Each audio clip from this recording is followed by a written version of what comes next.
saigne. Et ultimement, chaque fois qu'une personne meurt dans le péché, il saigne encore doublement. Et c'est pour ça que Christ est mort à la croix. Ce matin, je vais prendre un texte qui va transiter vers mon message, juste pour partir de besoin de Dieu. Et quelqu'un qui comprend ça est mon prochain message. Je vous invite à prendre Colossiens au chapitre 1, les versets 24 à 29. Colossiens, chapitre 1, versets 24 à 29.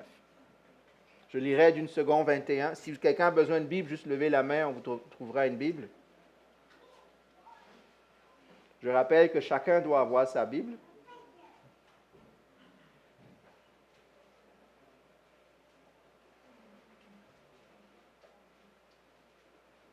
Est-ce que tout le monde y est? Colossiens 1, 24 à 29.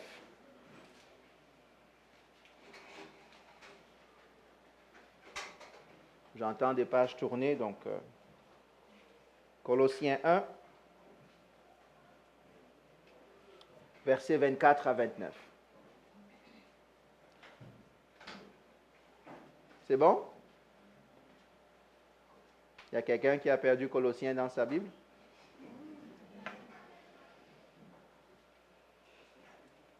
Je me réjouis maintenant dans mes souffrances pour vous, et je supplée dans ma vie à ce qui manque aux peines infligées à Christ pour son corps, c'est-à-dire l'Église.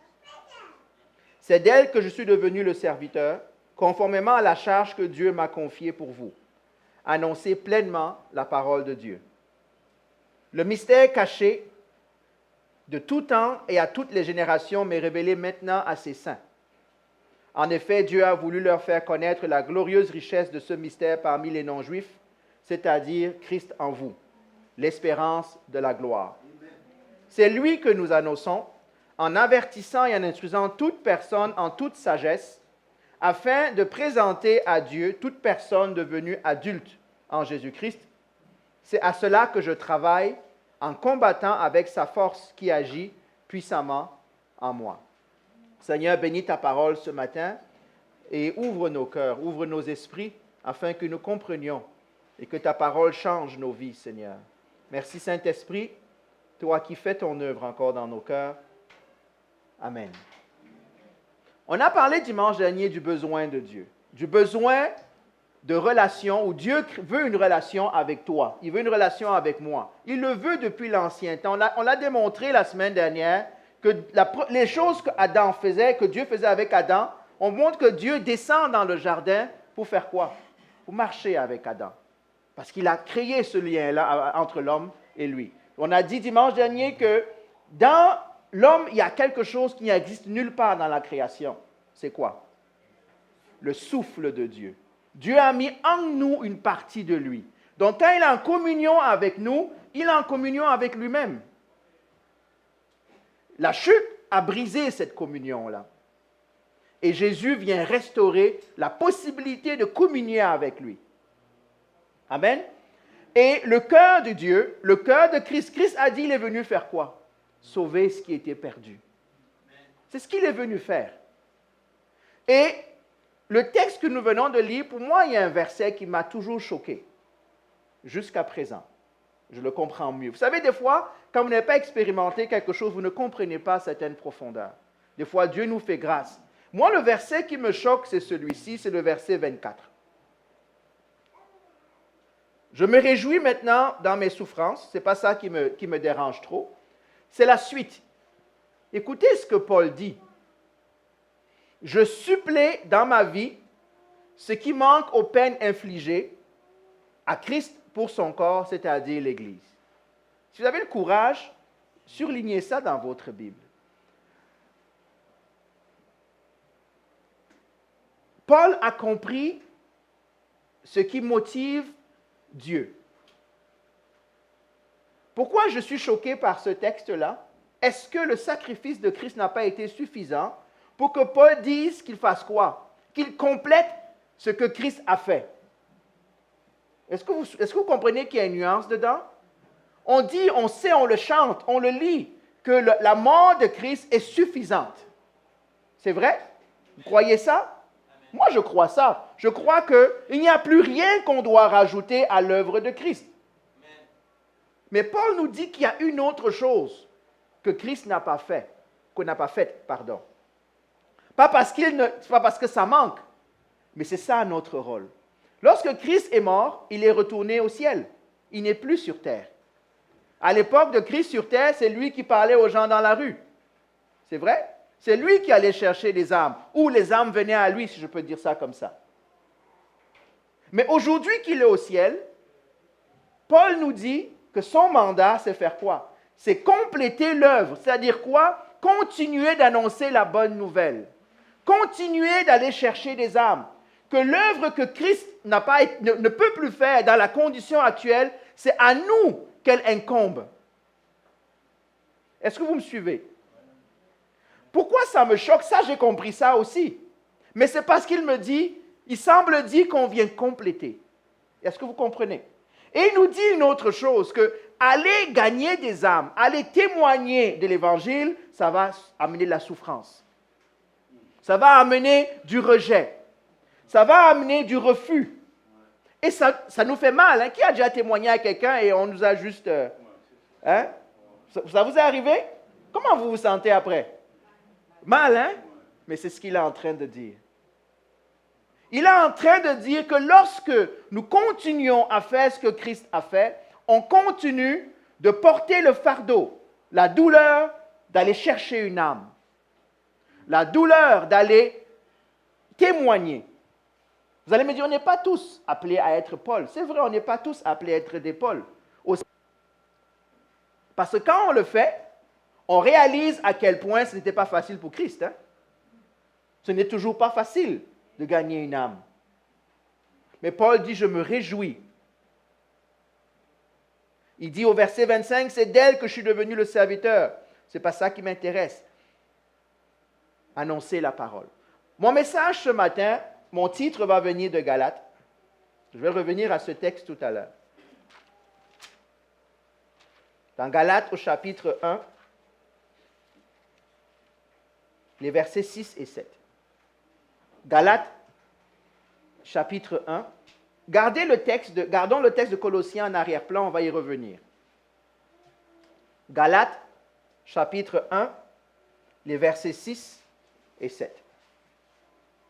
Rappelez-vous, on revient à la base. Hein? On revient à la base. Galates, dans ces 3-4 livres avant Colossiens,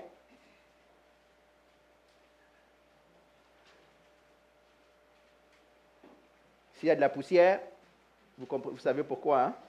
Il faut l'ouvrir plus souvent à la maison. Galates, chapitre 1, versets 6 et 7. Pas 16.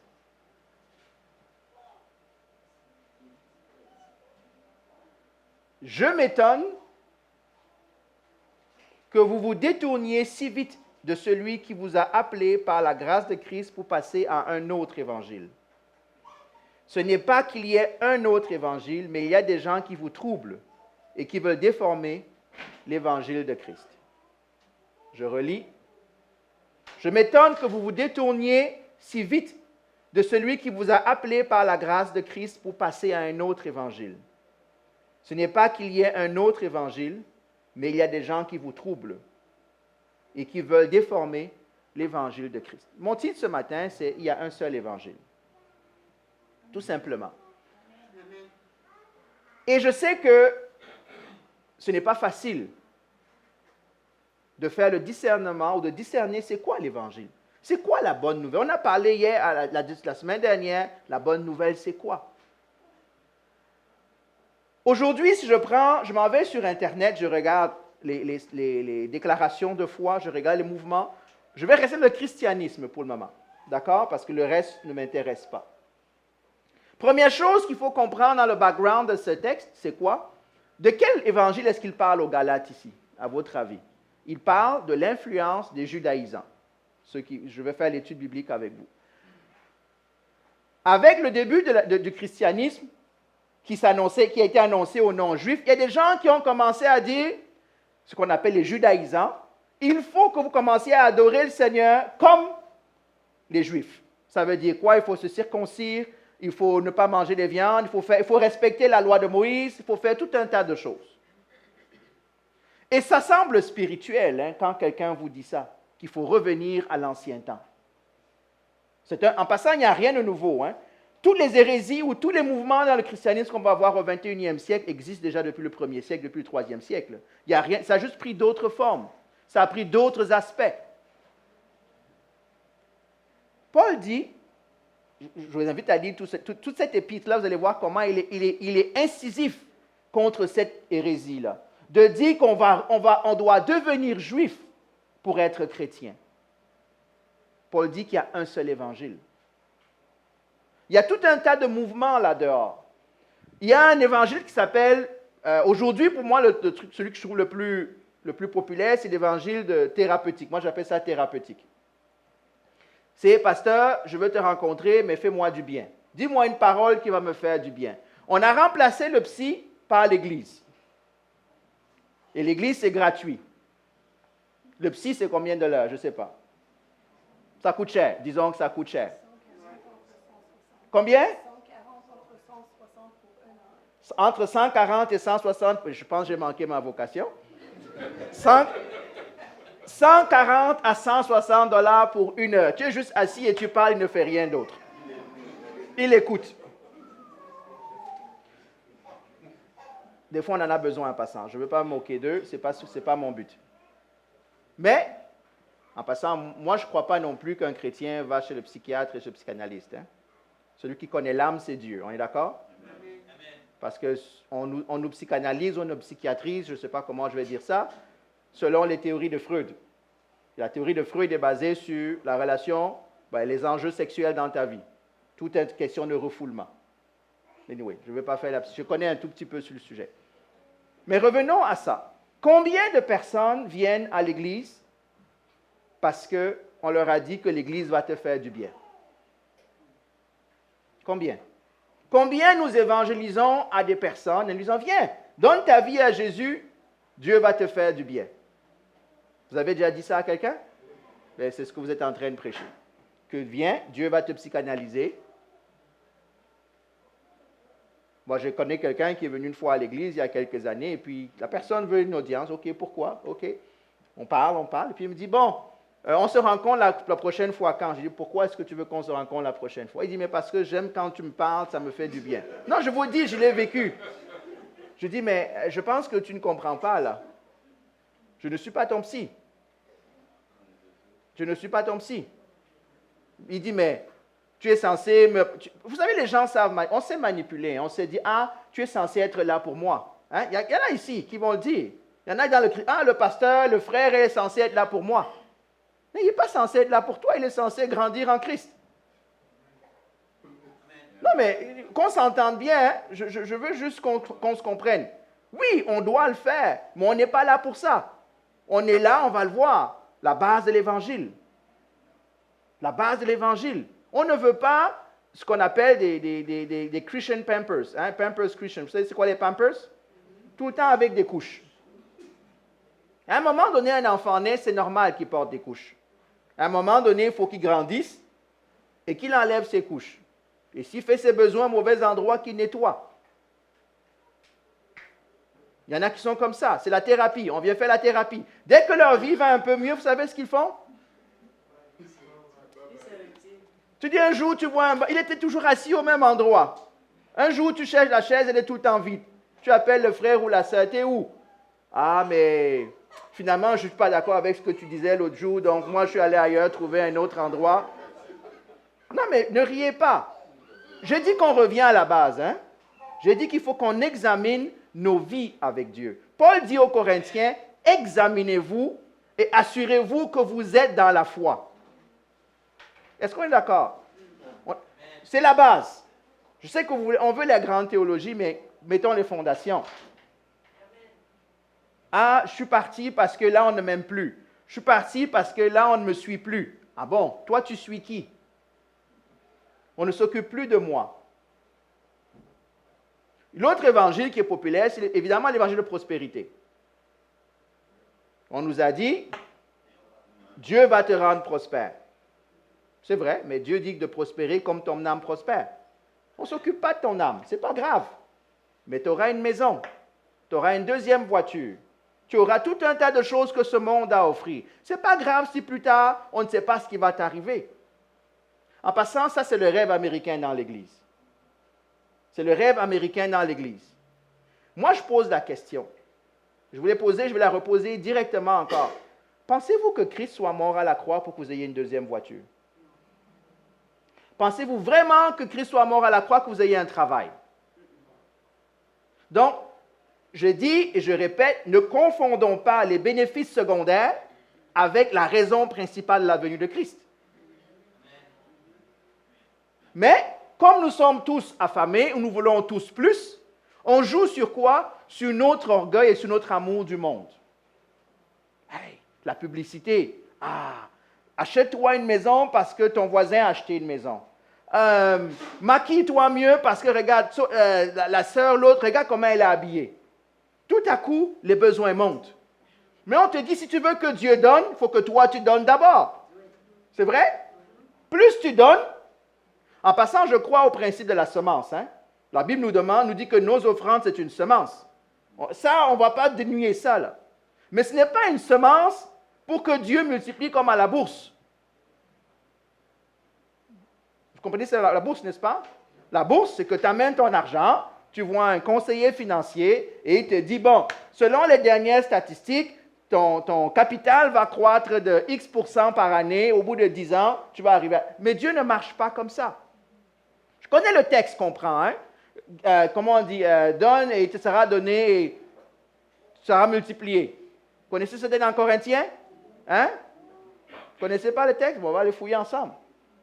Shaken, press down, running over.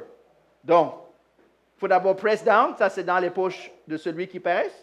Quand ça va running over, ça va venir dans ta poche. Ce n'est pas l'évangile, ça. Je crois que Dieu veut qu'on soit béni. Hein? Je vous dis, je crois que Dieu veut qu'on soit... On en a parlé plusieurs fois. Je crois que Dieu veut que tu aies un bon travail. Je crois que Dieu veut que tu sois en santé. Je crois que Dieu veut toutes ces choses-là. Mais il n'est pas mort pour ça. Il n'est pas mort pour ça. Moi, je pose la question. Moi, celui qui m'impressionne le plus dans le Nouveau Testament, c'est Paul. Paul qui est présenté comme celui qui a découvert les grands secrets de Dieu. On est d'accord? Je n'ai pas vu Paul prier pour la richesse. Je n'ai pas vu Paul prier pour... Si Paul priait pour une richesse, c'est ce qu'il attend après auprès de Dieu. Ce n'est pas maintenant. Ça s'appelle le Kingdom Now. Le principe de l'autre mouvement qui s'appelle le Kingdom Now, c'est quoi? Vous connaissez ce mouvement-là? Le Kingdom Now. Ça, c'est Miles Monroe et ces personnes-là. Le principe du Kingdom Now, c'est de dire que les chrétiens sont appelés à régner sur la terre maintenant. Donc, toutes les hautes positions de la société, tout ce qui est politique, tout ce qui est régné, doit revenir aux chrétiens parce que notre Daddy God règne sur la terre. Hein? On a chanté un Mon Dieu règne. Et eux, ils interprètent ça comme, il va falloir que moi aussi, je sois le boss de tout le monde. Et ça résonne dans quoi? Ça résonne dans les ambitions de nos cœurs. Et ça devient intéressant. On veut régner maintenant. Mais on règne sur quoi si on règne maintenant? On règne sur le monde. On règne sur les biens de ce monde. Mais on ne règne pas en Christ. Alors que Dieu nous appelle à régner en Christ, qui est complètement différent. Donc on doit faire attention. Paul nous dit ce matin, il y a un seul évangile. Il faut savoir en quel évangile tu as cru et en quel évangile j'ai cru. Parce que c'est ça qui importe. Parce que souvent on va te dire une chose douce, que ton oreille a envie d'entendre, que ton cœur a envie de croire. Mais ta responsabilité, ma responsabilité, c'est d'examiner par rapport aux Écritures. Est-ce que c'est ce que Christ dit vraiment qui va m'arriver? Laissez-moi prendre un autre texte. C'était proche. On va aller dans 2 Corinthiens. Pas très loin, là.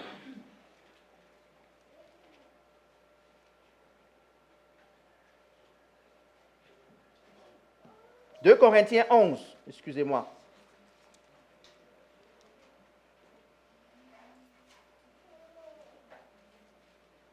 Je lirai les 4 premiers versets. C'est Paul qui parle aux Corinthiens. Je vous dis, voyez la Bible des fois comme, essayez d'imaginer dans la scène, imaginez Paul qui a travaillé fort. Et écoutez-le ce qu'il va dire. Écoutez ce qu'il va dire, aux Corinthiens. Si seulement vous pouviez supporter de ma part un peu de folie.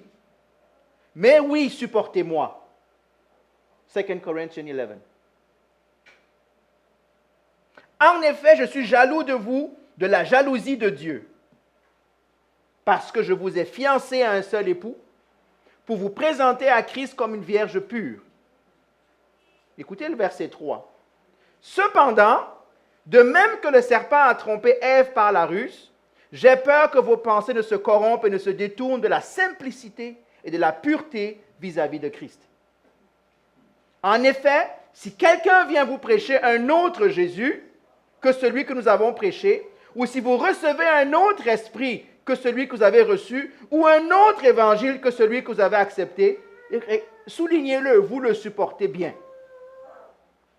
Il y a plein d'hérésies là-dehors que si notre esprit n'est pas transformé, on va bien supporter. Si notre homme nouveau n'est pas vraiment mature, nous sommes encore, on a vu en fin d'année, des chrétiens charnels. Un chrétien charnel est encore régi par comment le monde apprécie les choses. Et c'est sûr que si je n'ai pas cette maturité-là, ce que l'autre me dit, viens, Dieu veut que ceci, Dieu veut, c'est sûr que je vais venir. Parce que je pense que c'est à ça que pour ça que Dieu m'appelle à lui. Combien sont désillusionnés, dans l'Église, dans la foi? Combien ont quitté l'Église? Parce qu'on leur a dit que viens, ne change pas de vie et Dieu va arranger ta vie. Combien? Vous en connaissez beaucoup? Moi, j'en connais beaucoup. Pourquoi on a prêché un autre évangile? On s'est préoccupé d'avoir une salle pleine.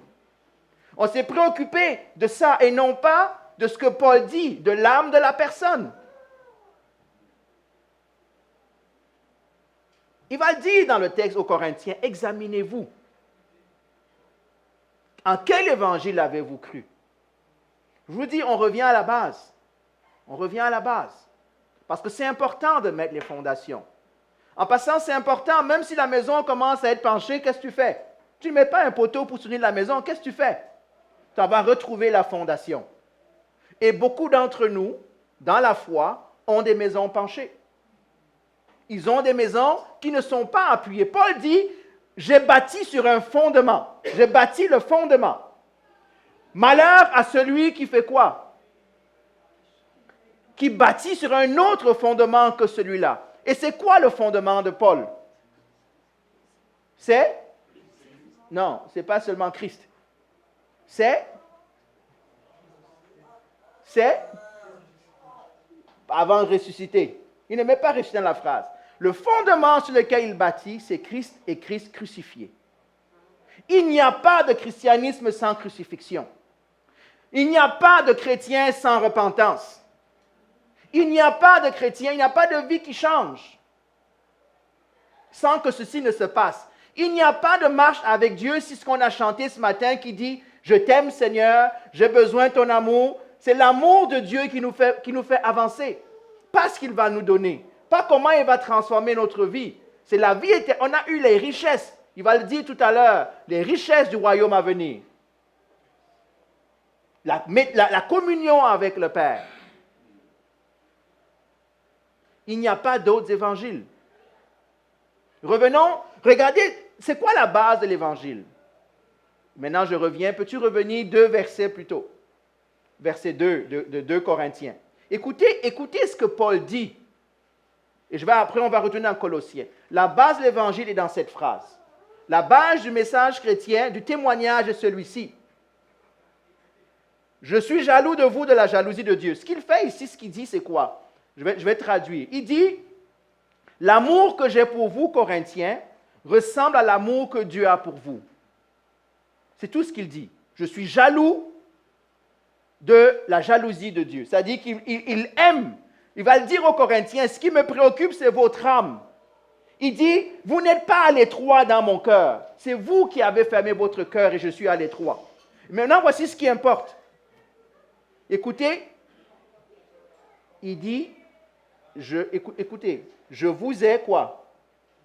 Fiancé à un seul époux pour vous présenter à Christ comme une vierge pure. Tout ce que nous faisons dans la vie de tous les jours, c'est ça. Fiancé à Christ. Qui a déjà été fiancé ici? OK. Comment, quand on est fiancé, ça ressemble à quoi? On se prépare. Hein, quand on fait les cours de mariage, les fiançailles ne servent pas à préparer le mariage. Les fiançailles servent à se préparer à cette étape de la vie. Paul dit, mon seul mandat a été de vous fiancer à un seul époux, Christ. La marche que nous avons, vous et moi, jusqu'au jour où on rencontre Christ, c'est de savoir, est-ce que nous sommes restés dans ces fiançailles-là? Pour que le jour du mariage, on ne soit pas comme les 5 vierges folles qui disent, je ne vous ai pas connus. Et là, tu n'auras pas ta voiture. Hein? Tu n'auras pas ton sac Louis Vuitton. Tu n'auras pas la promotion au travail. Tu auras quoi? Juste toi et lui. Paul dit, je travaille auprès de vous, Corinthiens, pour une chose, pour vous fiancer à Christ. Pour que vous restiez purs pour le dernier jour.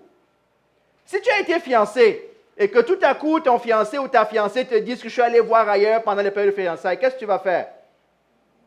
Dites la vérité. Tu vas dire quoi? Continue, c'est bon, prépare-toi comme ça? Ou tu vas dire, écoute, je pense qu'on doit s'asseoir et on arrête. C'est vrai? Même chose avec Christ. Quand il dit fiancé à un seul époux, il parle de l'adultère spirituel. Je veux que tu restes fidèle à Christ et que tu n'ailles pas vers d'autres dieux. Que ton cœur n'appartienne qu'à Dieu. Que ton cœur n'appartienne qu'à Christ. Pas à autre chose. Pas à ce que Christ peut te donner. Pas à ce que Dieu te promet comme héritage. Mais à Christ tout seul. Il dit, je vous ai fiancé. Tout évangile, ça c'est mon opinion, qui ne vous fiance pas à Christ n'est pas un évangile, c'est un autre évangile. Tout évangile qui ne vous aide pas à rester fiancé à Christ, c'est un autre évangile. Quand vous perdez le point central de ça, nous nous séduisons nous-mêmes si nous faisons cela. Nous courons après des chimères. Nous courons après, comme tout le monde. On est ambitieux dans l'Église comme on était ambitieux dans le monde. On a les mêmes valeurs si on ne change pas à qui on est fiancé. Paul dit, je t'ai fiancé, je vous ai fiancé à Christ. Dites-moi un peu, la personne qui a veillé sur votre âme jusqu'à aujourd'hui, vous a-t-elle fiancé à Christ? Ou vous a-t-elle fiancé au ministère? Vous a-t-elle fiancé aux bénéfices que Dieu vous donne? Ou vous a-t-elle fiancé à quoi? À qui êtes-vous fiancé dans votre marche à Christ? Parce que ça nous concerne tous ici, hein? Moi le premier. Moi, j'aimerais que lorsque je me tiendrai devant Dieu et que Dieu me demande qu'est-ce que tu as dit à mon peuple, je dis, Seigneur, j'ai cité quelques versets de ta parole. J'aimerais me décharger, moi, de ça. Mais moi, je pose la question. À qui êtes-vous fiancé? C'est à vous de répondre à cette question. Parce qu'il n'y a pas d'autres évangiles que celui-là. Il n'y a pas d'autres évangiles que celui-là. Quand vous témoignez à quelqu'un, s'il vous plaît, faites attention à comment vous témoignez et comment vous fiancez. Vous êtes en train de faire, vous savez ce qu'on appelle comment on appelle ça maintenant, les agences de matrimoniales, c'est ça? C'est ça? Sur Internet, un site de rencontre, voilà.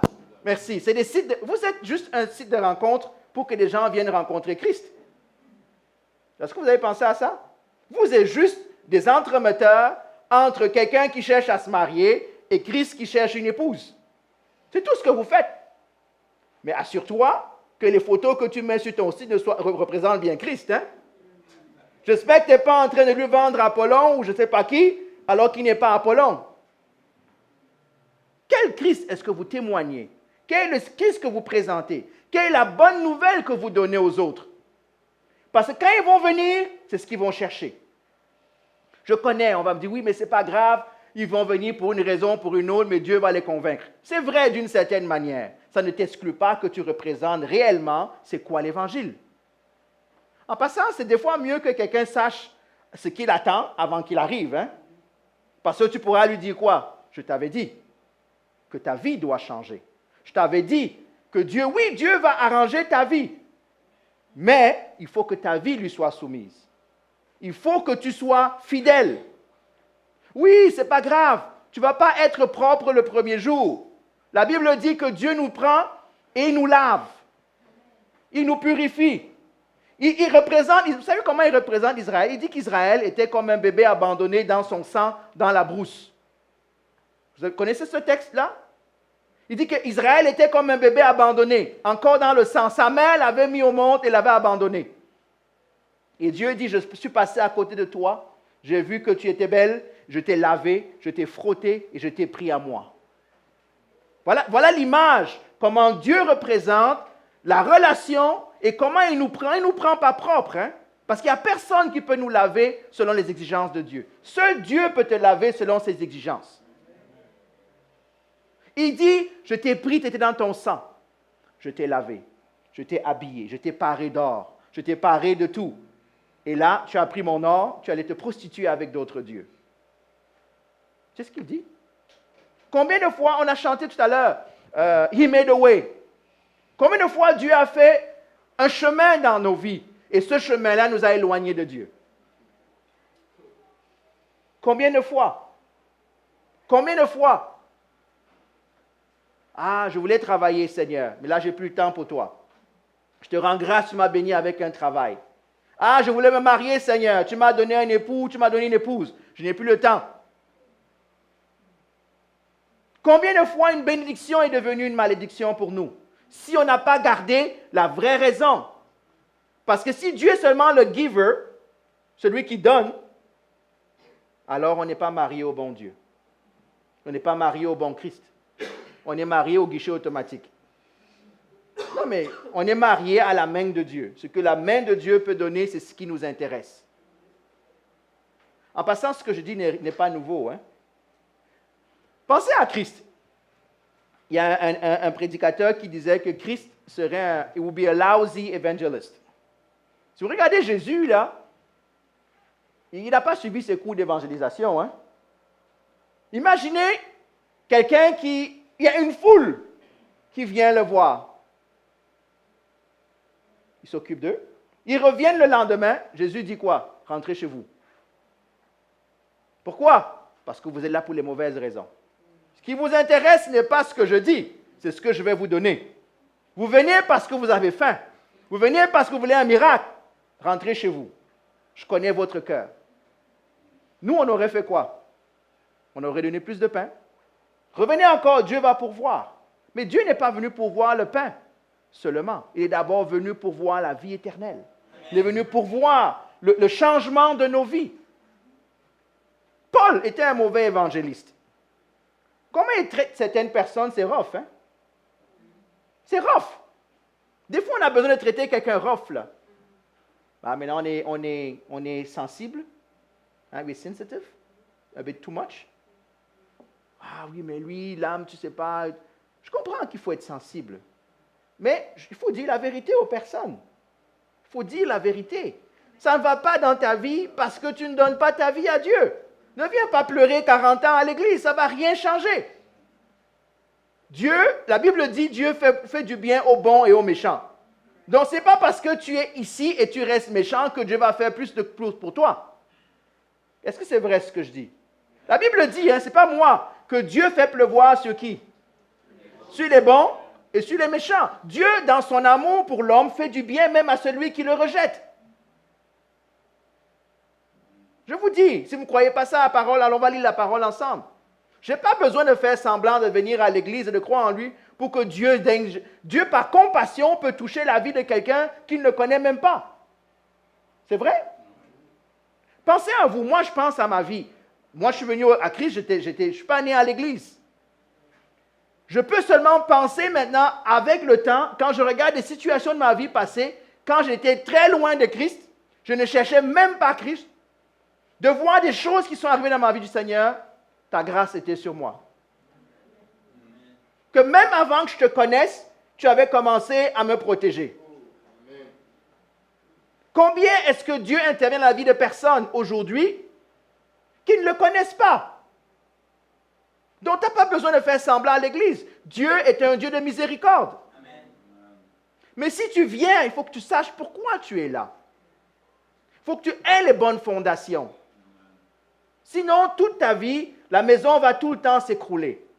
Tu construis, ça paraît beau, le temps que tu recules pour prendre la photo, c'est déjà tombé. Moi, je vous dis, écoutez les nouvelles. Est-ce que vous écoutez les nouvelles avec la grâce de Dieu? Moi, j'écoute des fois les nouvelles, Patricia, on écoute les nouvelles. On dit, il y a un accident, on ne sait pas comment, lui, il est sorti de la voiture est devenue, ça rentre dans ma poche, mais lui, il est sorti de là, sans une égratignure. Nous, on va aussi dire comme le journaliste, le hasard fait bien les choses. C'est la grâce de Dieu. C'est la main de Dieu. Maintenant, je me dis, oui, mais c'est un païen, ça ne peut pas être la grâce de Dieu. Mais c'est un homme, créé à l'image de Dieu. Dieu va utiliser ça peut-être pour attirer son attention. C'est vrai? Dieu n'a pas besoin d'attendre que vous soyez sauvés. Vous devez croire ça pour être miséricordieux. C'est sûr que quand on est sauvé, sa miséricorde abonde encore différemment. Donc, prêchons le bon évangile. Assurons-nous de comprendre cet évangile-là. Il y a des doctrines dehors où les divisions sont basées sur des désaccords doctrinaux. Vous connaissez ça, les dénominations, les théologiens. C'est correct, moi je fais des études de théologie. Mais ce n'est pas ça le problème. On raconte une blague qui dit c'est deux chrétiens qui se croisent sur un pont, le Golden Bridge à San Francisco. Ils rencontrent quelqu'un dans la discussion. Bonjour, moi c'est José, toi c'est qui? Moi je suis chrétien, l'autre dit moi aussi. On est donc des frères. Tu vas dans quelle église? Une église évangélique. Waouh, on est vraiment des frères. Dans quelle dénomination? Moi aussi dans la même dénomination. Waouh, on est des frères. Après on arrive, est-ce que tu es trinitarien ou trinitairien? Tu dis, moi je suis un, l'autre il dit uni, l'autre il le jette au pont, il dit hérétique. Vous comprenez l'image? On a pris des choses qui sont complètement, je ne veux pas dire inutiles, qui ne sont pas des sujets de foi. Est-ce que tu crois à l'enlèvement? Est-ce que tu crois comment ça s'appelle, le millénium, le pré-millénium, l'amillénium? Est-ce que tu crois qu'on baptise au nom du Père, du Fils, du Saint-Esprit? Est-ce que tu crois qu'on baptise seulement au nom du Fils? Il y a tellement de choses là-dehors. Et avec ton frère, tu as fait 40 niveaux de questions, c'était oui. 50e niveau de question, c'est non. Tu le jettes, tu dis tu n'es plus mon frère, tu ne peux pas avoir de communion avec moi. Alors que ça n'a rien à voir avec l'évangile. En passant, je vous dis, je l'ai vécu, vous le vivez. Moi, j'ai vu des personnes, on avait invité quelqu'un à venir faire les baptêmes à l'église. Je voulais l'honorer comme un grand frère. Puis il me pose la question, est-ce que vous baptisez au nom du Père, du Fils, du Saint-Esprit ou au nom du Fils seulement? Je dis, je ne comprends pas ta question. Je vous dis la vérité, Patricia est au courant. Je dis, je ne comprends pas ta question. Il me dit, oui, mais nous, on fait au nom du... lui, il faisait juste au nom du Fils. Puis je dis, OK. OK, est-ce que tu peux répéter là? Parce que, je ne comprends pas. Il n'est pas venu. Parce que nous, on dit, on n'a pas répondu à cette question. On s'excuse, on est encore en chemin. On n'a pas répondu à cette question. Il n'est pas venu. Wow. Wow. Je parle du 21e siècle, là. C'est terrible, les amis. On est loin d'être fiancés au même Christ. Si ce qui nous divise, c'est est-ce que quand je te plonge dans l'eau, je dis je te baptise au nom du Père, du Fils, du Saint-Esprit, ou je te baptise seulement au nom du Fils? Qu'est-ce que ça change? Moi, ça me met en colère. Parce que c'est comme ça des fois. Moi, j'ai été pire que ça. Je vous dis, moi, quand j'étais dans la foi, jeune chrétien pentecôtiste, moi, les baptistes, là, moi, je vous dis, on les spottait. On allait faire les désordres dans leur culte. Je dis la vérité. Ne riez pas. Parce que moi, on m'a élevé, si tu n'es pas pentecôtiste, pur et dur, tu vas en enfer. Je ne sais pas comment on vous a élevé. Mauvaise fondation pour moi, les amis. Il y en a plein. Et j'ai raconté cette blague-là en général, on a ri ensemble. Parce que mon prof en faculté de théologie était d'une église où je suis allé faire le désordre. Tu imagines que tu as cru qu'en rentrant dans l'église que lui, il va en enfer, et tout à coup, c'est lui qui t'enseigne la théologie. Tu dis, ok, c'est... J'ai dit, Dieu, tu as de l'humour. Je m'humilie et je me repens.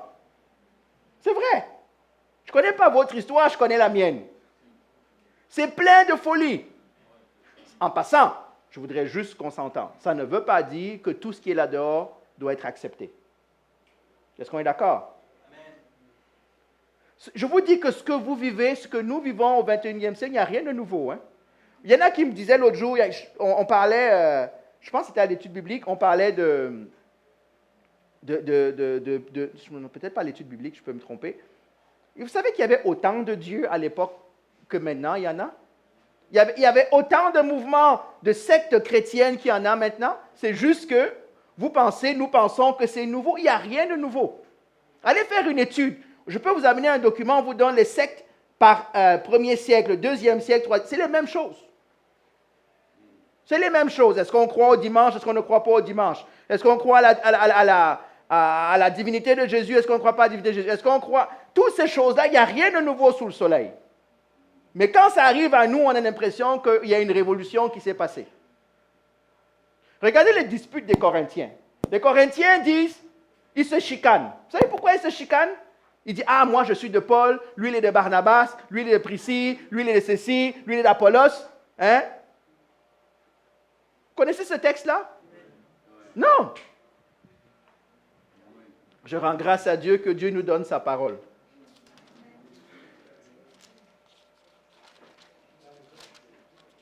C'est dans 1 Corinthiens, je pense, chapitre 1. Je vais le lire. 1 Corinthiens, chapitre 1, la partie du verset 12, ou même 10. Je vous en supplie, frères et sœurs, par le nom de notre Seigneur Jésus-Christ, de tenir tous le même langage, qu'il n'y ait pas de division parmi vous, mais soyez pleins et parfaitement unis dans le même état d'esprit et dans la même pensée. En effet, mes frères et sœurs, j'ai appris à votre sujet par l'entourage de Chloé qu'il y a des rivalités parmi vous, ou entre vous. Je veux dire par là que chacun de vous a fait, moi je me rattache à Paul, et moi à Apollos, et moi à Céphas, et moi à Christ.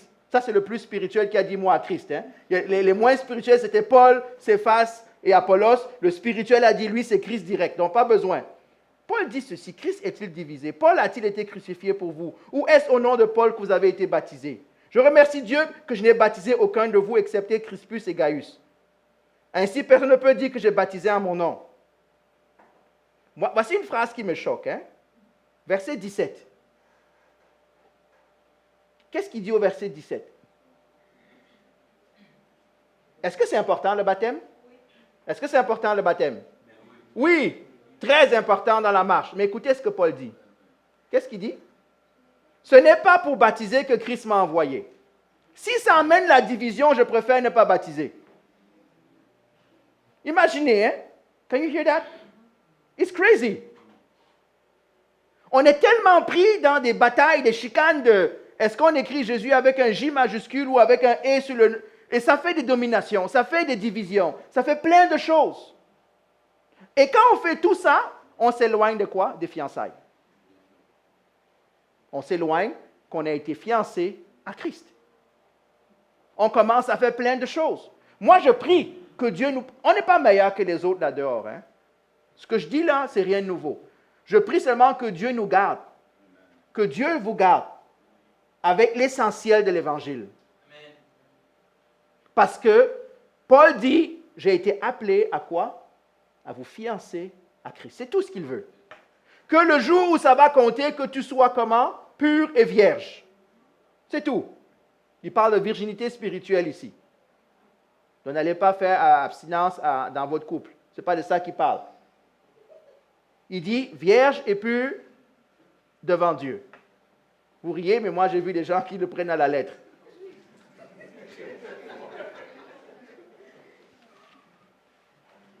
C'est celui qui arrive à la lune de miel. Avant le mariage, il était très, comment on appelle ça là? Très spirituel, il jeûnait tout le temps. Après le mariage, je joue la lune de miel. Sa femme s'apprête, il dit, bon chérie, c'est le moment de commencer à 21 jours de jeûne. Jeûne et prière. C'est très spirituel, ça paraît. Hein? On rit ensemble, hein, mais il y a des folies là-dehors. Il y en a qui sont tellement à la lettre. Mais c'est ça, vous vouliez quelqu'un de spirituel. Il est spirituel. Je veux, hein, quand je vois les critères, hein, je veux un homme de prière, je veux une femme de prière. Hein? Dès que le prêtre ou le pasteur a dit « Je vous déclare mari et femme », ben là, c'est une nouvelle période de jeûne et prière qui commence.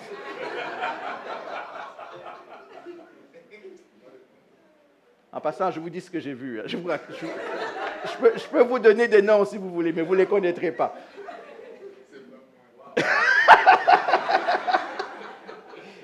Chacun commence à s'examiner. Amen. Il y a un seul évangile. Écoutez, on revient dans Colossiens. Et j'ai presque fini. C'est Rémi qui me fait rire. Avec tout ce qu'on a dit, relisons maintenant Colossiens 1, 24 à 29. Et écoutons maintenant ce que Paul dit. Pensez qu'il a déjà dit aux Corinthiens, c'est quoi? Mon travail, mon appel, c'est de vous fiancer et de vous garder fiancés à Christ. Maintenant, écoutez ce qu'il dit. J'en appelle à chacun d'entre nous, à ceux qui sont appelés à suivre des âmes, à la maison, en tant que chef de foyer, à ceux qui sont appelés dans l'Église à suivre des âmes. Écoutez ce que Paul dit quand vous avez compris qu'on est là pour fiancer.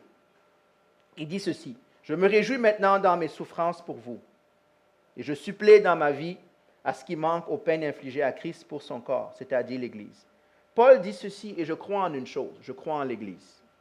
Je ne crois pas à l'Église à la maison par Internet. Je crois qu'on a besoin du corps de Christ. On a besoin de se frotter les uns aux autres. Parce que quand tu te frottes à moi, des choses négatives apparaissent dans ma vie.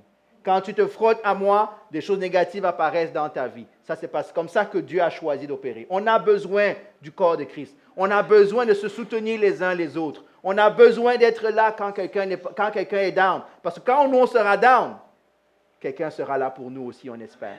C'est vrai? Mais souvent, qu'est-ce qu'on fait? Quand ça va mal, on reste à la maison. Quand ça va bien, on va à l'église. Et c'est une apparence de vie chrétienne. Il dit, faire ça, ça me coûte. Je souffre pour ça. Il dit, c'est de l'Église que je suis devenu le serviteur conformément à la charge que Dieu m'a confiée pour vous. Écoutez maintenant la charge de Paul. Annoncer pleinement la parole de Dieu. Ça veut dire quoi? Rester pur dans ce que Dieu attend.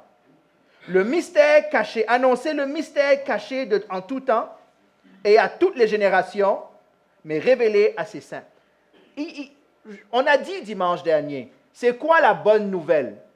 La bonne nouvelle, c'est que Dieu veut une communion avec l'homme. Ce n'est pas la guérison, ce n'est pas la bénédiction matérielle, ce n'est pas ça. Il dit, le mystère de la bonne nouvelle, c'est Dieu avec nous, c'est Emmanuel, c'est Christ en nous. Et pas besoin d'être juif. Il dit ceci, en effet, Dieu a voulu leur faire connaître la glorieuse richesse de ce mystère. Voilà le mot richesse. Ça, c'est notre évangile de prospérité. La richesse du mystère que Christ, pour nous les non-juifs, c'est quoi? Christ en nous. Il n'y a pas de richesse plus grande que celle-là. La glorieuse richesse annoncée à tous, c'est Christ en nous, l'espérance de la gloire. Quel est le cadeau que tu donnes quand tu témoignes de Christ? Est-ce que tu donnes le cadeau d'une santé, d'une maison, d'une thérapie, ou est-ce que tu donnes la gloire de la communion avec le Père au travers du Fils? Quel est l'évangile que nous partageons? Il dit au verset 28, qu'est-ce qu'il dit? Il dit c'est lui. Lui, c'est qui? C'est Christ. C'est lui que nous annonçons, avertissant, parce que de temps en temps, il faut avertir. Vous savez, un avertissement, c'est un redressement. et en instruisant toute personne en toute sagesse. Avant, il avait dit quoi? Rappelez-vous du texte de 2 Corinthiens. Il dit, une vierge pure, comment? Une église vierge et pure. Maintenant, il va dire ce que ça veut dire vierge et pure. Il va donner pas ce que ça veut dire, mais il va donner un autre besoin. Afin de présenter à Dieu. Avant, il voulait présenter une église vierge et pure. Maintenant, il veut présenter quoi? Toute personne devenue adulte en Christ. Donc, ce que Louis II traduit par parfait. Parfait ne veut pas dire sans péché. Parfait veut dire adulte en Christ. Ça veut dire celui qui a mûri. Quand vous avez des enfants, vous voulez qu'ils deviennent quoi? Autonomes. Vous voulez qu'ils soient des adultes respectables. On est d'accord? Ils vont faire des erreurs. Mais ce que tu veux, c'est que lorsqu'ils sortent de chez toi, ils soient parfaits, ils soient complets, ils soient matures. Paul dit, tout le ministère que nous faisons, c'est de s'assurer que dans notre marche, nous ne restions pas des bébés, nous ne restions pas sous l'emprise de la peur, sous l'emprise des hommes, mais nous restions fidèles à Christ, fiancés à lui et préparés. Pensez à Esther. Vous connaissez Esther? Qu'est-ce qu'Esther a fait? Elle s'est préparée. Imaginez là. Ça lui a pris, vous savez combien de temps ça lui a pris pour se préparer pour le mariage? 1 an. 1 an, ce n'est même pas encore le coup de comment tu vas tenir devant ton mari. Là. 6 mois, c'est seulement comment tu t'arranges pour sentir bon. Allez lire, hein? Elle a passé 6 mois. On dit que le processus, c'était quoi? 6 mois dans les huiles, dans le massage, dans tout ce qui est beauté. On a besoin de ça. La fiancée qui arrive, imaginez là, vous attendez votre fiancée devant l'hôtel. Vous voulez qu'elle arrive comment? Belle. Hein? Surtout que maintenant, on dit que les hommes ne doivent pas voir leur fiancée avant l'hôtel. J'imagine que quand tu vas la voir, tu ne vas pas dire « je pense que je me suis trompé ». Hein, on va faire comme avec, comment il s'appelle, Jacob. C'est ça, c'est Jacob, c'est ça? On lui a amené l'autre, il a levé la... non, ce n'est pas elle. Mais c'est ce qu'il dit. Il dit que mon but, c'est que lorsque vous serez présentés, là maintenant, il ne parle plus de l'Église. Il parle de chacun d'entre nous. Que lorsque nous serons présentés le jour du mariage, nous soyons quoi? Des personnes adultes en Christ. Il précise bien que ce n'est pas l'âge sur le certificat de naissance, là. C'est adulte en Christ. Quel est l'Évangile? Et verset 29, on va conclure sur ce verset. Écoutez ce qu'il dit maintenant. Voici ce qu'il dit. C'est à cela que je travaille. Comment? En combattant. Avec quoi? La force de qui? Rester fiancé à Christ, devenir un adulte, c'est une bataille. C'est une bataille. Vous connaissez les batailles de vos vies. C'est normal qu'il y ait des batailles. Mais il faut rester fidèle, il faut grandir. Et c'est pour ça qu'on a besoin du corps, c'est pour ça qu'on a besoin de pasteurs, c'est pour ça qu'on a besoin de grands frères et de grandes sœurs qui vont nous aider à rester sur le droit chemin. Pas pour contrôler nos vies, mais pour s'assurer qu'on grandit en maturité en Christ. Tout autre évangile qui n'est pas basé sur cette fondation, Paul va dire, fuis cela. Ça te prépare peut-être pour des fiançailles ici sur terre, mais pas sur les fiançailles qui vont compter dans ta vie. Un seul évangile, les amis. Pas 2, pas 3, pas 4. Assurez-vous, assurons-nous. Je dis ça, je répète, hein, on n'est pas meilleur que d'autres. Hein. Je vous dis, là, vous pensez que moi j'ai une révélation, je n'ai pas de révélation, j'ai juste lu la parole comme vous, comme moi. Là. Il n'y a rien de nouveau dans ce que je dis. Je pense qu'avec le temps, on s'égare. Je pense qu'avec le temps, on finit par devenir orgueilleux, on finit par vouloir ce que les autres ont, on finit par se tromper de message. C'est ce qu'il a dit aux Corinthiens. Vous voulez, comme le serpent a séduit Ève, vous vous laissez si facilement séduire. Quand je dis vous, je voulais dire nous, hein? Je parle de nous. On est tous dans ce bateau-là. C'est notre responsabilité de rester fiancés. C'est notre responsabilité de grandir. C'est notre responsabilité en tant qu'Église d'aider les gens à grandir. Il n'y aura pas d'autre évangile. Il n'y en a pas d'autre. Paul dit, il y a un seul évangile. Il y a un seul esprit, il y a une seule église. Il n'y en a pas deux, il n'y en a pas trois, il n'y en a pas quatre. Chacun de nous est responsable de l'évangile dans lequel il croit. Peut-être que vous êtes dans ça, vous dites que je ne crois pas en ce que tu dis. C'est correct. C'est ton choix, ce n'est pas le mien. Mais c'est toi qui as à rendre des comptes devant Dieu. Ce n'est pas moi pour ta vie. Et je répète, est-ce que Dieu veut te guérir? Je crois à la guérison. J'ai été guéri par Dieu plus d'une fois. J'ai dit, moi, j'ai plus de Tylenol à la maison. En tout cas, pour moi, à Isaiah, des fois, on lui en donne parce qu'il doit grandir dans sa foi. Est-ce que je crois que Dieu bénit au travail? Venez écouter mon histoire. Dieu me bénit au travail tous les jours. Tous les jours. Est-ce que je crois que oui? Mais ce n'est pas ça l'essentiel. Parce que si vous mettez ça l'essentiel, le jour où vous perdez ça, vous tournez le dos à Dieu. Est-ce que c'est vrai? Parce que si vous ne mettez pas l'essentiel essentiel, ce que vous mettez essentiel devient non essentiel. Je joue avec les mots. Il n'y a pas d'autre évangile que celui-là. Il n'y en a pas d'autre. Si vous êtes ici à l'église et vous demandez sur en quoi on croit, bien voilà en quoi on croit. Moi, je ne m'attends pas à prêcher autre chose. On pourra faire des enseignements, on en a fait, n'est-ce pas, des enseignements sur bien des sujets. C'est vrai? Dites au moins oui que s'il y a des visiteurs, ils sachent que je dis quand même de temps en temps autre chose. On a dit beaucoup de choses. Mais c'est ça la fondation. Si vous ratez cette fondation, tout le reste, ça paraît beau, ça paraît intéressant, mais ça ne fait pas une différence dans votre vie. Ça ne transforme pas votre vie. Ma prière, c'est que Dieu touche nos cœurs, c'est que Dieu touche nos vies. C'est que ce que j'ai dit, mettez-vous à genoux devant Dieu, allez sonder vous-même les Écritures. Posez-vous ces questions, allez regarder. Paul dit, examinez votre foi. Examinez-les. Moi, il y a quelqu'un qui est venu à l'église une fois, qui est venu 3, 4, 5 fois, puis je lui ai parlé, je lui ai dit, écoute, non, je ne pense pas que tu sois chrétien. Et tout choqué. Je dis, non, je ne pense pas que tu sois chrétien. Il dit, mais comment? Je dis, bien, examinons ce que veut dire être chrétien.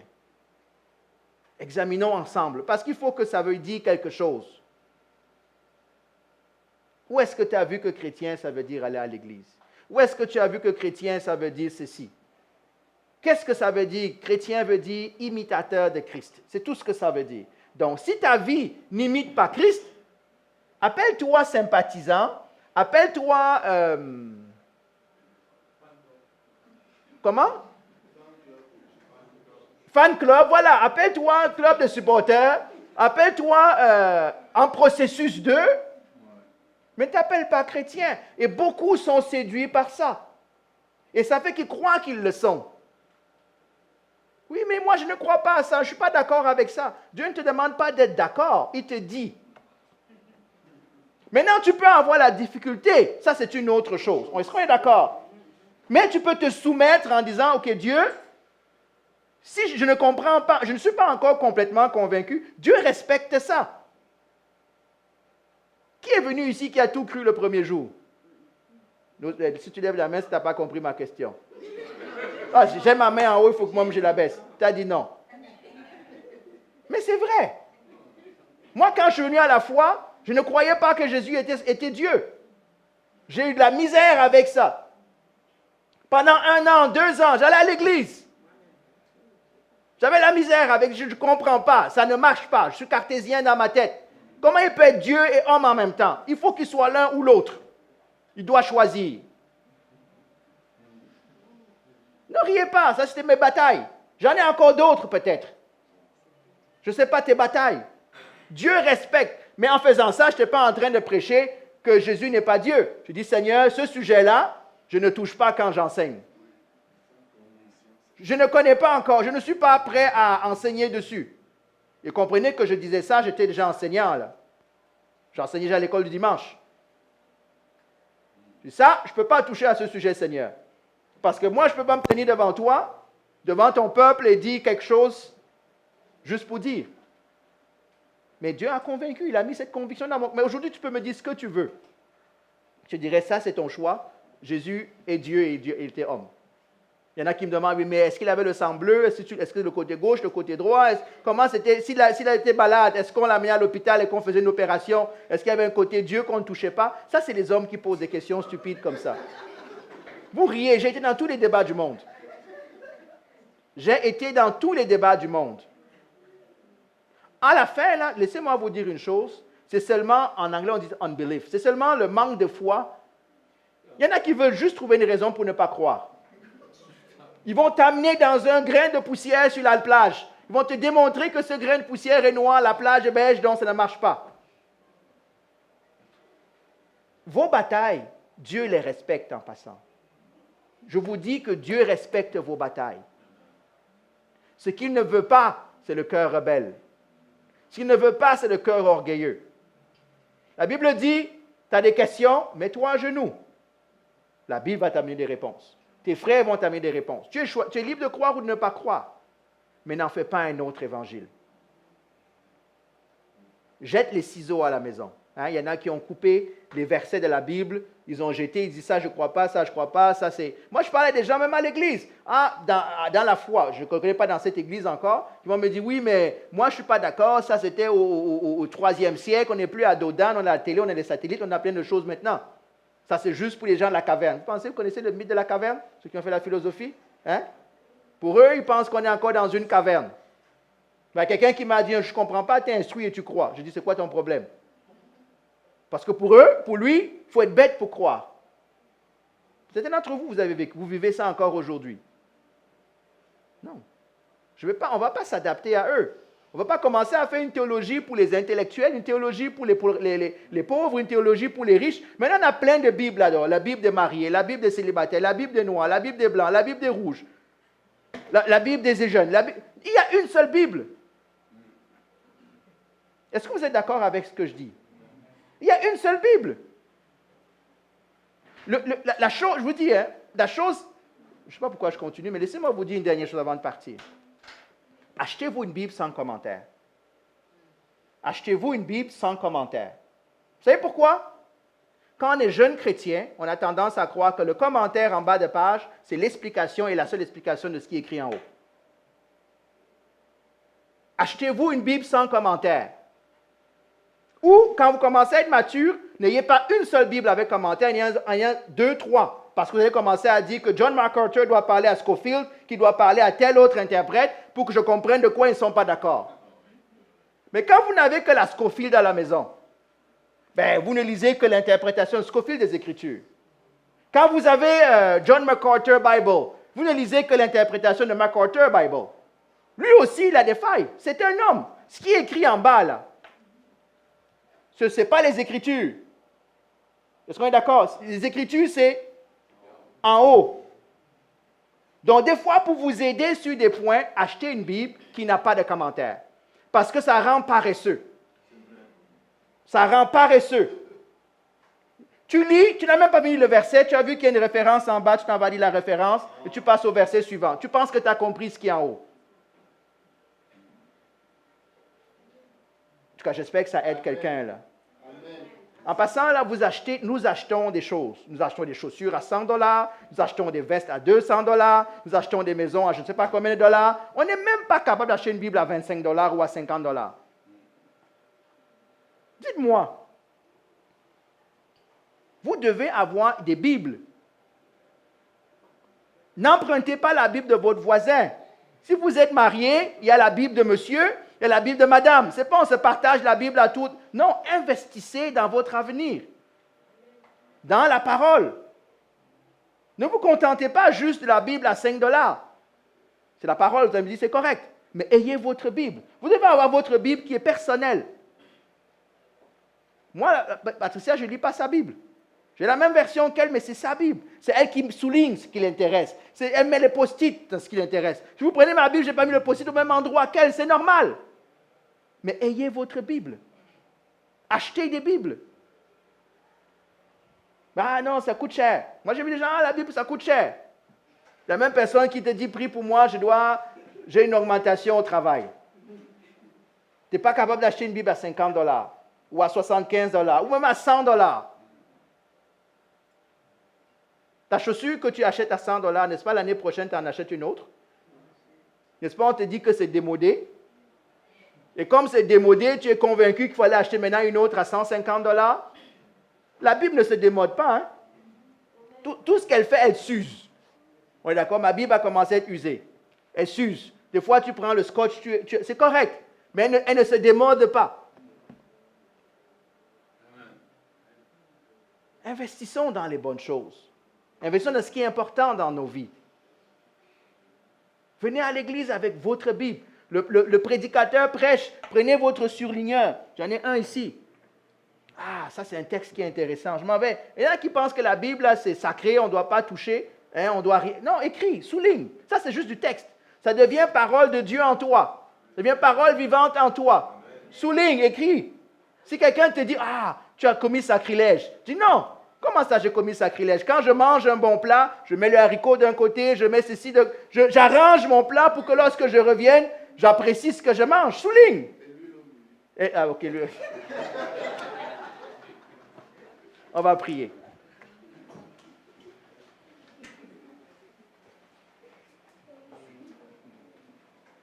Est-ce qu'il y en a qui savent qu'il y a des librairies chrétiennes ici à Montréal? Oui? Est-ce qu'il y en a... Si vous ne savez pas, je ne veux pas vous demander de ne pas lever la main pour que vous n'ayez pas honte. Là. Mais si vous ne savez pas qu'il y en a à Montréal, venez me voir, ou voir Angenère, ou Patricia, ou je ne sais pas qui. On va vous dire où trouver des livres, où trouver des Bibles chrétiennes, ou pas des Bibles chrétiennes, des livres chrétiens, des endroits un peu de littérature. Je sais que c'est l'heure de l'Internet. Je sais qu'on ne voulait pas investir. Je sais que vous ne voulez pas télécharger. Allez acheter des vrais. En général, on a fait de beaux chants, n'est-ce pas? Le chant qu'on a chanté ce matin, là, c'est hier quand je me dit, écoute-le, c'est bon, on a passé le temps à le traduire. Moi, dès que ça m'a plu, je suis allé sur Apple Store, je l'ai downloadé, j'ai payé. Je sais que l'artiste va aussi avoir... N'allez pas juste pirater les choses, là. J'ai dit qu'on allait prier parce que je suis déjà parti sur une autre tangente. Est-ce qu'on peut prier? Seigneur, nous prions et nous voulons nous humilier devant toi. Moi le premier, Seigneur. Seigneur, je veux commencer par te demander pardon. Te demander pardon parce que je pense que dans certains aspects de ma vie, peut-être que je crois à un autre évangile. Ou peut-être je mets l'accent sur d'autres choses que la fondation. Je demande pardon parce que des fois, nous annonçons la bonne nouvelle, mais nous n'en sommes pas vraiment la bonne nouvelle. Nous annonçons une apparence qui va attirer l'œil et le regard. Pardonne-nous.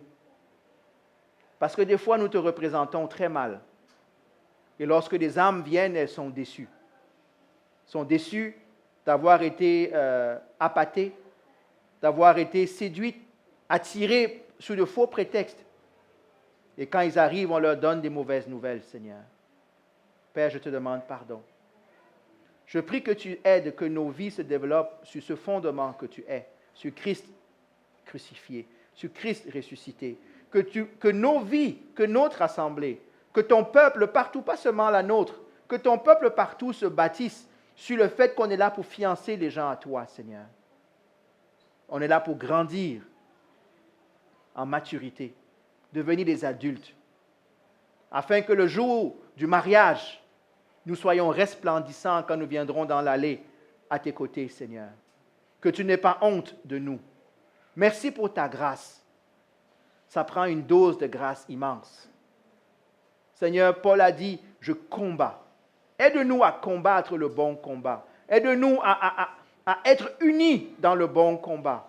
Aide-nous à nous soutenir les uns les autres dans le bon combat. Le combat de la maturité en toi. Le combat de la marche véritable et essentielle en toi, Seigneur. Père, le péché en nous fait que nous sommes souvent facilement séduits. Garde-nous. Saint-Esprit, sois le garde-fou autour de nous. Saint-Esprit, que nous puissions nous soumettre à toi et te laisser changer nos vies. Saint-Esprit, on l'a dit vendredi, Saint-Esprit, nous nous soumettons, nous nous remettons entre tes mains. Nous nous offrons comme un sacrifice vivant afin de pouvoir être transformés à ton image. Ô Père, je prie que tu nous aides. Je prie que cette parole que ces paroles ne tombent pas, ne retournent pas à toi sans avoir accompli ta volonté dans nos vies, Seigneur. Père, nous ne voulons pas nous tenir devant toi et dire un jour j'ai oublié. Ou Seigneur, on ne m'a pas dit. Aujourd'hui, tu nous parles encore d'une autre manière, Seigneur. Père, nous sommes là devant toi. Tu nous appelles à gagner des âmes. Tu nous appelles à toucher le monde, Seigneur. Donne-nous de le toucher de la bonne manière. Paul nous rappelle qu'on souffre quand on fait cela. Aide-nous à endurer la souffrance. Aide-nous, Seigneur, à nous réjouir dans cette souffrance, la souffrance que nous avons pour toi et à cause de ton nom, Seigneur. Nous ne sommes pas maso à rechercher la douleur, mais nous voulons être obéissants. Seigneur, s'il y en a qui sont blessés parce qu'ils t'ont servi et ça est revenu vers eux en forme de blessure, guéris leur cœur, Seigneur. Qu'ils se relèvent.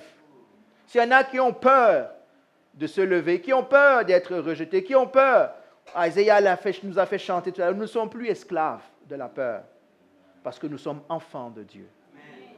Père, aide-nous à investir nos vies, le temps dans nos vies, nos efforts dans les bonnes choses, Père. Je te dis merci pour toutes les autres choses que tu rajoutes, parce que tu as dit de rechercher d'abord ton royaume.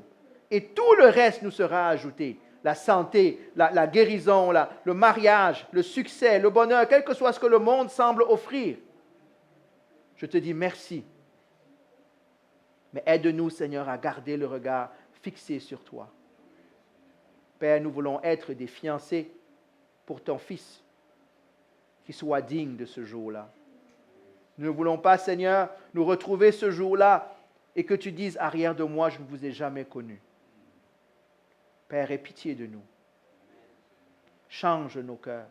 Nous nous remettons entre tes mains. Tu connais le cœur de chacun ici. Tu connais le cœur de chaque personne qui écoute, Seigneur, ou qui va écouter, ou à qui on va parler de ce message, Père. Donne-nous. Ce n'est pas un autre message, c'est le tien, Seigneur. Et que ce message agisse puissamment en nous. Que ta force agisse puissamment en nous, afin, Seigneur, de pouvoir être des outils entre tes mains. Que des âmes viennent à toi, que des âmes grandissent en toi, en maturité. Père, c'est ma prière, c'est notre prière, Seigneur. Père, nous te rendons grâce, nous te glorifions. Moi, je me demande pardon si ce que j'ai pu dire a pu offenser. Ce n'est pas un message pour diviser, Seigneur. C'est un message pour nous ramener encore, Seigneur, à ce que tu nous appelles à être, Seigneur. Nous ne voulons pas vivre la tête dans les nuages. Nous ne voulons pas vivre, Seigneur, pour les biens de ce monde. Nous voulons en jouir, mais nous voulons être concentrés sur toi, Seigneur. Père, je te bénis. Je te rends grâce. Touche-nous. Touche-nous, Père. Garde-nous cette semaine. Garde-nous pendant ce temps de jeûne que nous finissons, cette semaine de jeûne qui finit, Seigneur. Aide-nous encore dans nos vies personnelles d'avoir des percées. Que nos vies de prière changent et prennent un bon élan pour cette année, Seigneur. Bénis-nous. Si nous sommes bénis, notre assemblée sera bénie. Si nous sommes bénis, les gens autour de nous seront bénis. Si nous sommes, Seigneur, bénis, alors ton nom sera glorifié, Seigneur. Nous voulons la gloire, la richesse de ta gloire. La richesse de ta gloire, de la connaissance de Christ, Paul a dit. Père, je te bénis et je te rends grâce. Merci pour ta bonté. Merci pour ta miséricorde. Je te dis, Seigneur, Amen. Soyons bénis. Amen. Il y a un café, il y a une collation à l'extérieur. S'il y en a qui veulent la prière,